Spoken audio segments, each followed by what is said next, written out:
G'day footy heads, welcome to another edition of the Halftime Break. My name is Chris Weaver and I'm joined this week for the first time this season by Alison Wallace. How are you going? Good, thanks Chris, great to be here.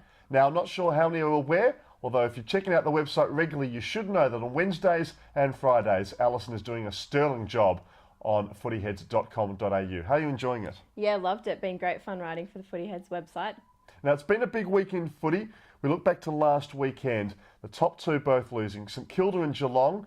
Geelong's loss, perhaps understandable considering the circumstances, but St Kilda, big loss in losing to the Kangaroos, shocked many. Yeah, it was a great credit to North Melbourne to see them put up a fight for the whole game, especially coming back in the last quarter to hold on.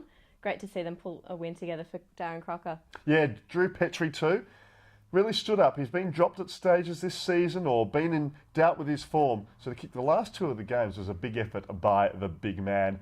We look at the other end of the top four though, Collingwood and the Western Bulldogs, both firing at the right stage of the season. In Collingwood's face, they're fighting fit as well as fighting well on the field. Yeah, definitely. I think they're going to be a great contender come September, especially with Geelong and St Kilda having a few shaky performances over the last few weeks. Yeah, exactly. Fitness matters. They come into the finals with a full list. It reminds me a lot of 4 years ago. We look at the Sydney Swans when they only had to make one enforced change in the last 10 to 12 weeks of the season. A lot of good signs for the Pies as we head into September.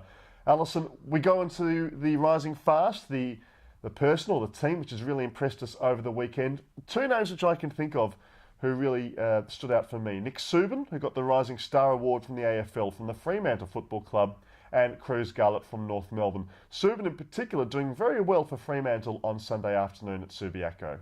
Yeah, it was great to see Subin get his 25 disposals and also kick 2 goals. He's played 21 games this season, so it's great to see him add to the game for Fremantle in their win over Essendon.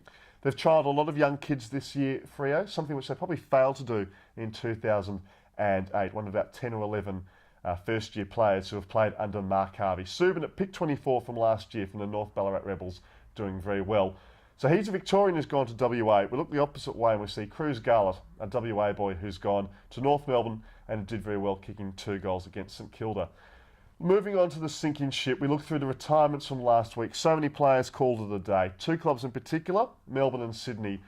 But some big names are going to be missing. Russell Robertson in particular, one who I'm sure a lot of fans will be sad to see. It's going to be hard to see another club picking it up in 2010.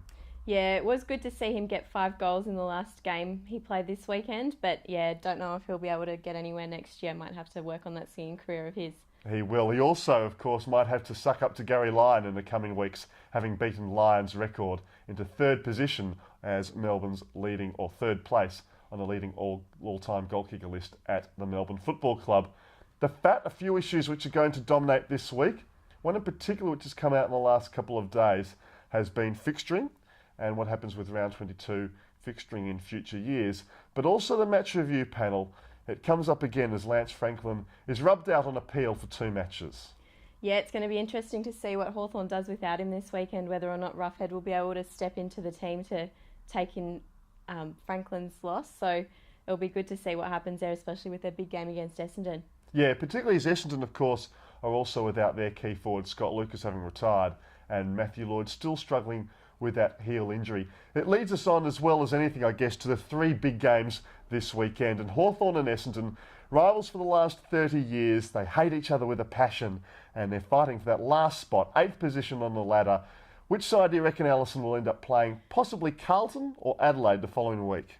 Being a Carlton supporter, I'd love to see Essendon get knocked out of this week and not have to face them next week in the first round of the finals. Don't know if we can stand up to them again. So I'd love to see Hawthorn get across the line and seal up the top 8. I think too, with Essendon coming back from WA and those injury concerns, it will be the Hawkers this Saturday. The other big games, as we mentioned, Carlton and Adelaide on Saturday afternoon, and Collingwood and the Western Bulldogs, controversially, on Sunday afternoon at Etihad Stadium. Comes back to that fixturing issue again.